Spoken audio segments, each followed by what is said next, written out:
ہم تو دیکھتے ہیں نا، بندہ غریب ہوتا ہے تھوڑے گناہ، جیسے جیسے امیر ہوتا گیا اس کے پر پرزے نکلنا شروع ہو جاتے ہیں، مسجد سے دور، نمازوں سے دور، معاذ اللہ حرام کاموں میں پڑ جاتا ہے۔ ارے اللہ کے بندے، تجھے رب نواز رہا ہے، تیرے تو سجدے بڑھنے چاہیے تھے، لیکن ہوتا کیا ہے، وہ عطائیں بڑھاتا ہے، لوگ خطائیں بڑھاتے ہیں۔ نہ کرو ایسا۔ جب فراخی ہو،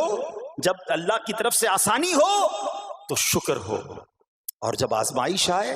تو صبر ہو۔ یہی مومن کی نشانی ہے، اور اللہ سے دعا کرتے ہیں کہ اللہ کریم ہمیں اپنے شکر گزار اور صبر کرنے والے بندوں میں شامل فرما لے۔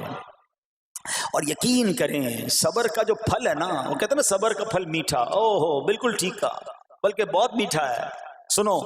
اللہ عز و جل فرماتا ہے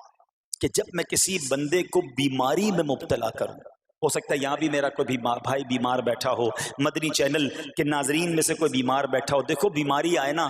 شکوہ مت کرنا، صبر کرنا۔ فضیلت سنو،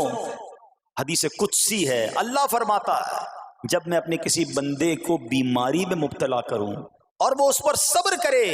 کسی سے شکایت نہ کرے، تو میں اس کے گوشت کو اچھے گوشت سے اور اس کے خون کو اچھے خون سے بدل دیتا ہوں۔ پھر اگر اسے شفا دیتا ہوں تو ایسی شفا دیتا ہوں کہ اس کے نامہ اعمال میں کوئی گناہ نہیں رہتا، اور اگر میں اسے دنیا سے اٹھا لوں تو اسے اپنی رحمت کاملہ کے سائے میں لے جاتا ہوں۔ ارے کمال ہو گیا، بیماری آئی، بیماری جب جاتی ہے تو گناہوں سے بھی پاک کر کے جاتی ہے، صرف ایک ہی تو کنڈیشن ہے، صبر کرنا۔ بیماری آئی،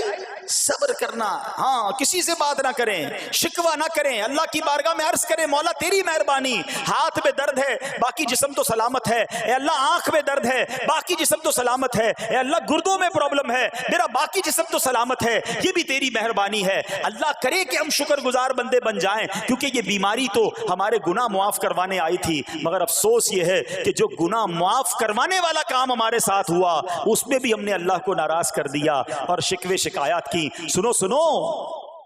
اس نے اخلاق کے پیکر نبیوں کے تاجور صلی اللہ تعالی علیہ وسلم نے ارشاد فرمایا، ابھی تو صرف بیماری کی بات ہوئی نا، اب آؤ اگر کسی کو کاروبار میں نقصان ہو گیا، کسی کے پیسے کم ہو گئے، کسی کی جان و مال کا کوئی نقصان ہوا، کوئی آگ وغیرہ لگ گئی، سنو اللہ کے حبیب علیہ الصلوۃ والسلام فرماتے ہیں کہ اللہ ارشاد فرماتا ہے، پھر حدیث قدسی ہے کہ جب میں اپنے کسی بندے کے بدن یا اس کے مال یا اس کی اولاد کی طرف کوئی سختی بھیجوں،